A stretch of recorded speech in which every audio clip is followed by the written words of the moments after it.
Under the mistletoe. We wanted to focus in on like big crooner songs.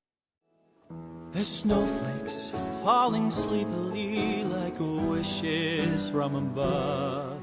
So rub your nose against my nose like Eskimos. Inuits in love. Thanks. Meant that we listened to a lot of like Bing Crosby and Irving Berlin and Frank Sinatra. You know, the point of the song is that our two characters, Robin and Dougal, are trying to recreate a sort of generic Christmas song.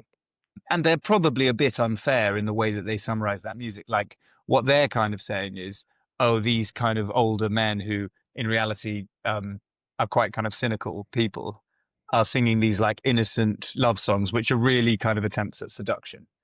It always starts with a guy singing about how cold it is. And then maybe something about a Fireplace. And then he wants his sweetheart to build a snowman or roast a turkey. But really, it's just a metaphor for some old-ass dude in the 1950s trying to get freaky in a missionary position with a woman who's half his age. They're not always love songs. Some of them are sort of generic happy Christmas songs. When they are love songs, they're pretty PG-13.